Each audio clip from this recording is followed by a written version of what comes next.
Hello everyone. Today we're going to log into Iris and show you guys how it's helping me to live until 99. So Iris has my full genetic profile information from 23andMe data. It has my supplement information that I take every day, morning and night, and then it has almost 16 years of my blood work as well. And it's been running for almost a month, a full history so far. So I constantly do blood work. Right now I'm doing every month with rhythm, and then I do function health as well. So I kind of feed all the data as well, so to kind of track certain key markers. So let's see, let's launch Iris and log in, and I'll show you how it's detecting and guiding me to based on my genetic profile, my blood test, what supplements to take, and eventually the goal, as you guys all know, to live until 99. If you just joined, my name is Shankar. I am dad. I want to live until 99. I love AI. I build a lot of stuff with AI, and this is one of those projects, I completely built with AI. Like I said, I don't have much coding experience. I use Claude, um, and then Google Firebase, Firestone database, and that's pretty much it. And then I add a little bit of extra stuff, which I'll update you towards the end of the video. So if you haven't caught up, so part one video I did why Iris, why I built Iris, and then part two of the video, which will be linked towards the end of this video as well, is how I built Iris, all the stuff under the hood, the coding, what platforms I used. So if you haven't checked out, please check it out. All right, so this is my Iris portal, irisl.io. I bought a custom domain, and this is where I access all my stuff through web. And then I can access through my mobile phone as well. So it has a progressive web app, so I can stay as an app on the phone. So I can launch it on my phone as well. So I'm going to log in, and then I'm going to do some live examples on, you know, what's going on with my health, how Iris is helping me stay on top of issues. All right, so if I log in, this is the dashboard. I think I went over in part two of the video. I had a little bit of recovery scores, our own formula that takes into sleep, battery, resting heart rate, HRV, and then we calculate a score, and then it tells me whether do I train or not for that day. Is something I added after our video number two. And then here's the briefing that gives me every day, based on the previous data's calories, sleep score from Garmin, all that stuff. It kind of tells me, okay, this is the summary for the day, and then it even tracks all the workouts from my Garmin watch. So, and then here, open chat. So this is where all the brains are. So let's do a live example, okay? So I'm going to start with let me see. What is my biggest risk to right now? Based on the data you have. Okay, let's ask that. What is my biggest health risk based on the data you have? All right, let's see what it says. It's thinking again. It's connected to Claude Sonnet 4.6 API. So it's using that reasoning, and then it already has my history and stuff as well. So it's probably thinking and trying to come up with an answer. Let's see, it's thinking. All right, so here we have the answer. Okay, so no hesitation. It's cardiovascular disease, and the genetic stack makes it serious. Isn't that pretty cool? Which I already know.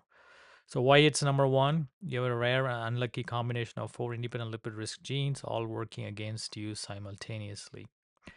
ApoB GG homozygous, overproduces ApoB particles. I'm genetically prone to make more ApoB particles. And then this particular homozygous gene, poor LDL clearance from circulation. Again, um, thanks to my genetics, I guess. With this particular, uh, profile, I cannot clear LDL, as well as other people do. And then next one, this particular gene increased LDL protection upstream, and then higher risk genotype at 9 to 1, so 1.5 times independent CAD risk, based on all the history. So again, my blood test proves as well. Your current numbers reflect exactly what these genes predict. ApoB 131 milligrams per deciliter, target is less than 90. You're 40% above target. LDL 167 milligrams per deciliter, target less than 100. And then cholesterol 233 milligrams. I'm not worried about the cholesterol, but if you look at the first two, that's basically genetics. So what am I doing for it? Well, I'll get to there. Critical context, right? ApoB is an actual driver for the plaque. Every it gives a little bit of context, and then at 131, your genetic clearance deficiency particles accumulate faster than average, which means your arterial tissue is independently more vulnerable to that accumulation. Okay, so that's bad news, meaning, like I said, right, without hesitation, the AI says, okay, your number one risk, right now is cardiovascular because of XYZ genes. And here's your blood work that proves it. And again, consistently never goes down. It doesn't matter, what diet I'm in. Okay, cool. Isn't that cool? And then what's protecting you right now? My, HSCRPC reactive protein for inflammation. That's excellent. Triglycerides excellent, HDL acceptable, and biological age based on functional blood test. I'm 46, but it gave me 33.4. So there's some good news, right? So I'm watching my diet, I'm working out, I do resistance training, to kind of offset. I don't want to be in statins or any pills yet, but to offset, my my cards dealt with for genetics. At least I'm taking, precautions of, eating right. That's why you see my HSCRP is very low, triglycerides are low, HDL is, decent. Again, that's another genetic issue as well. And then that reflects my biological age. And then again, it goes into uncomfortable truth. Diet and supplement will not, likely not get ApoB less than 90. Again, it even says that, that's what I said, right? I eventually need to get on meds or something. So what you seriously need to consider is statin conversion with a conversation with your doctor. Again, some kind of inhibitor to do this. And then there's a I mean, AI knows I don't like statin, which I kind of mentioned it a long time ago. That's why it's saying non-statin alternative we prefer to avoid statins. Bottom line, your metabolic health, weight, inflammation, or biological age are impressive, but cardiovascular risk is one of the area where genetics are working hard against you, and current labs confirm it. This is the risk that needs a pharmaceutical conversation. Lifestyle optimization alone as a ceiling with this genetic profile. So, guys, I fed my genetics data and blood work for 16 years, and this year I kind of I'm doing a lot of experiments. So I'm kind of measuring more blood work, and I'm feeding all the data in, and it knows exactly what's going on with me, right? Um, so let's ask another question. I had an issue with the high ferritin. Let's see what this says. Again, that has a genetic makeup as well. Why my ferritin is high? Why do I have high ferritin?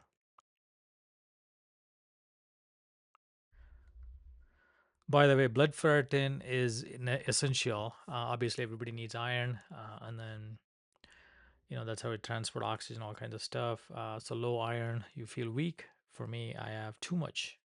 That's again thanks to my genes. Let's see what my iris chat says.